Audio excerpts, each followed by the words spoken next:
It's your boy Ty back here with another video. And in this video today, guys, we're going to be talking about the 7 new, well, I'm going to call them moments, updates in NBA 2K23 MyTEAM from the NBA playoff set. So obviously there were 4 NBA games yesterday and plenty of guys that could have seen, updates that maybe didn't. Mikal Bridges comes to mind. He had 30 efficiently, but I guess they did lose, but I could go down on the list. There are plenty of different options. They got 7 of them. These are the 7 2K did decide to hand out. Let's start with Josh Hart. Now, one important note. I don't see any players from any losing teams. So if you lose the game, probably not going to get a moments card. Josh Hart goes from a ruby to a pink diamond, which is just absolutely incredible. And if you have him, 17 points and 10 rebounds. That's it. That's all you've got to do. He's only 6'4" with a 6'8" wingspan, small forward shooting guard. Again, decent hot spots. Gets that 92 3 ball, good driving dunk. He can't standing dunk, which on next gen definitely hurts his value. Again, speed and lateral quickness are fine. Gets clamped very quick first step. No unpluckable. Defensively, shooting-wise, gets limitless. I mean, Josh Hart based on very quick. I don't know what that's like. Gets MJ dribble style and T-max size of Chris Paul's escape with, the Dame moving behind the back. So, 6-wise, they did this card great. And if this card was 6'5", I'd probably be hyping him up a little bit more. The problem for me, again, when I look at this, is he is only, and I say only, 6'4", right? Can't standing dunk. Card's not perfect, but if you are a big Josh Hart fan, there you guys go. Gonna go to our next Ruby Paul Reed. 6'9", 7'1" wingspan, okay. 11 points, 4 rebounds in a single game. Get that done in triple threat offline. Here's what he upgrades. 3 ball, goes up 8. Speed, up 5. Acceleration, up 5. He sees a total of 194 attributes.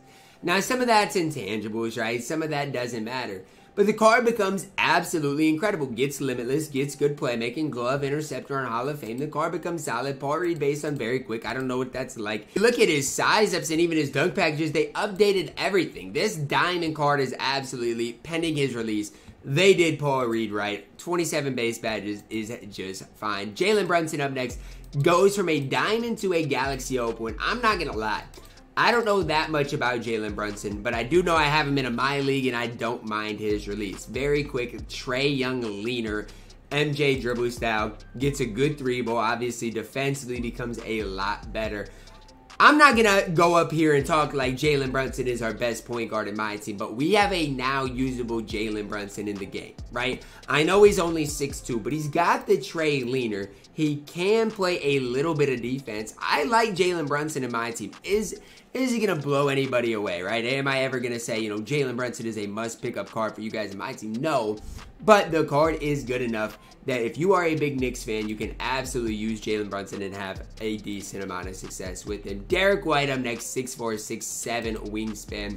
To update him, 24 points, 7 assists, 4 threes. That's not too bad either. Again, 6'4", 6'7" wingspan. Hot spots aren't great. 3 ball goes up to a 94. Pretty solid. I can't sit there and slander that. Defensively, pretty solid as well. Playmaker-wise, rebounding-wise, I mean, he gets 171 total badges. Badge-wise, that's what matters. And a lot of his badges that he does get are in the shooting category. Now, that's not bad, right? You get a lot of those extra shooting badges added to him to make him even better. Animation-wise, Derrick White based now on very quick. Does get this Steph size up escape, which, is solid. Dame moving by the back, gets quick drop dunks as well. Again, the biggest problem I see for Derrick White is he's only 6'4", right? And I know a lot of people might not think that's that big of a deal, but he can't standing dunk, and that does hurt his value just that little bit, in my opinion. So, again, if you want to run Derrick White, do what you guys ultimately have to do. He's not bad. I just think there are better overall point guards that can standing dunk in my team, but the EVO is good nonetheless. Malik Monk up next.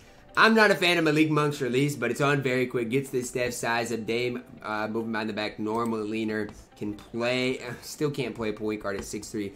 Another card here who can't standing dunk. And again, I'm going to be harsh on that. Malik only sees 134 or 135 total attributes. A lot of them are post moves as well. This is the one EVO that I can't get behind, right? I'll get behind a lot of EVOs that I think are solid or that are useful or this and that. I personally can't get behind Malik Monk's EVO. I just don't see the real benefit of this EVO. I mean, he's still 6'3", he's still not going to play great defense. Offensively, I'm not even going to sit up here and say he's going to be great because I don't believe that, right? Malik Monk is the EVO that I'm really not high on. Let's go Tobias Harris up next. 6'9", 6'11 wingspan, hot spots from everywhere, 95 3 ball. Defensively gets a lot better, gets Hall of Fame brick wall, basically every defensive badge in the game. Doesn't come with unpluckable. But outside of that, this card is nearly a perfect card in my team. I mean, defensively, offensively, absolutely elite. Tobias Harris base on very quick. That's a smooth release.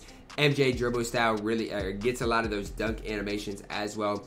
You're not going to hear me talk bad on Tobias Harris because I like this card at that small forward position. Now, again, the problem, okay, are not a bad thing, right? I mean, his EVO is hard. But what is the problem with Tobias Harris? Let's identify the problem. The problem is right now, the card is pretty expensive, right? I mean, I can go on the Xbox auction house and get him for 91,000 MT. But is he ultimately worth 91,000 MT? No. The card is solid, but 91,000 MT is just a little bit crazy. The card, nonetheless, really solid in my team. And you can use him and have a lot of success with them. Last, certainly not least, Spider Fox. Let's see. He does go to a dark matter. 3 ball goes up to a 97. Speed up 1, acceleration up 1, strength up 9. Interior goes up, steel goes up. Gets Hall of Fame range, agent 3, amp blinders, catch shoot, clutch shooter, floor general handlers for days, mismatch expert, unpluckable, acrobat bully, interceptor, and menace. Gets 30 base Hall of Fame badges. The best part we haven't got to yet. D-Fox base on very quick. Trey sides of escape, game moving by in the back. I mean, in general, he does get the normal step back as well, the Asta. In general, D-Fox becomes really good in my team. Now, again, De'Aaron Fox is not going to be cheap, okay? Right now, I'm going for about 300,000 MT, which when you think about it, is that crazy? I mean, kind of, considering that's more expensive than Ben Simmons and some other guys. It's kind of crazy to think about. But, I mean, you got to take it for what it's worth, right? I mean, if you want to use a new De'Aaron Fox card, that's fine. He's ultimately not worth it. So, I mean, in general, these EVOs are good. But the cards they gave him to, Josh Hart, can't standing dunk, short for the shooting guard position. Jalen Brunson, 6'2", short for the point guard position. Malik Monk, short. Fox, short. Derrick White, 6'4", can't standing dunk, short. Tobias Harris and Paul Reed, for me, are the two that I'm going to give the biggest, you know, kind of bonus to, and especially Tobias Harris, who I personally think is absolutely incredible. That's going to wrap it up for our new EVOs for the new NBA players cards. Let me know your thoughts on them down below in the comments. Drop a like on the video, subscribe if you're new, and as always, man, I love you guys. Have a blessed day.